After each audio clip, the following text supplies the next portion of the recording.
Image நம்ம வந்துட்டு இன்புட்டா கொடுக்க போறோமோ, ஓகேவா? அந்த இமேஜ் இதுல வந்து ஃபிட் பண்ணணும். இதுல வந்துட்டு டார்கெட் பேக்ரவுண்ட், இந்த பேக்ரவுண்ட் வந்து நீங்க ஓனாவே கொடுக்கலாம். ஓனாவே கொடுக்கலாம். நீங்க வந்துட்டு நீங்க ஜஸ்ட் இதை கிளிக் பண்ணிட்டு இதை நேரா கிளிக் பண்ணிட்டா மட்டும் போதும், உங்களோட கேலரிக்குள்ளே போயிடும், ஓகேவா?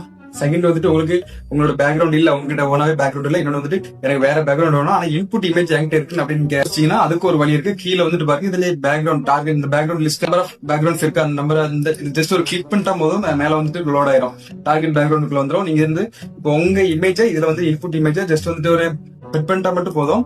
இப்படி இந்த இமேஜ்ல இப்ப எனக்கு இந்த பேக்ரவுண்ட் இது வந்து இன்புட் இமேஜ், இது வந்து எனக்கு இன்புட் இமேஜ் அப்படின்னு நீங்க கொடுத்து ஜஸ்ட் ஒரு ரிலேட்டுங்கிறது மட்டும் கொடுத்தா போதும், இங்க வந்து ரிலேட் ஆகி காமிக்கும். உங்களுக்கு இந்த பேக்ரவுண்ட் வந்துட்டு இந்த இன்புட்டுக்கு ஏற்ற இந்த பேக்ரவுண்ட் இல்லைன்னா உங்களுக்கு வேண்டாம்னா இங்க வந்து ஜஸ்ட் நீங்க சேஞ்ச் பண்ணிக்கலாம். இது வந்து அவுட்புட். இங்க வந்து டைரக்டாவே நீங்க டவுன்லோடு கூட போட்டு பாத்துக்கலாம். டவுன்லோட் ஆயிரம் இமேஜ், ஓகேவா? நீங்க இப்படி கூட பாத்துக்கலாம். நெக்ஸ்ட் வந்துட்டு எனக்கு இந்த இமேஜ் வேண்டாம், இந்த பேக்ரவுண்ட் வேண்டாம், இந்த மாதிரி பேக்ரவுண்ட் வேண்டாம், நீங்க இது கொடுத்துட்டு இதை ஜஸ்ட் ஒரு கிளிக் பண்ணிட்டா மட்டும் போதும், இங்க அது வந்து ஆட்டோமேட்டிக்கா லோட் ஆயிரும். ரிலேட் மட்டும் கொடுத்தா போதும், இங்க வந்துட்டு ஆட்டோமேட்டிக்காவே சேஞ்ச் ஆயிரும். இங்க இப்ப நமக்கு வந்துட்டு இன்புட் இமேஜ் ஆட்டோமேட்டிக்காவே நமக்கு வந்துட்டு இருக்குது. என்னோட டார்கெட் பேக்ரவுண்ட்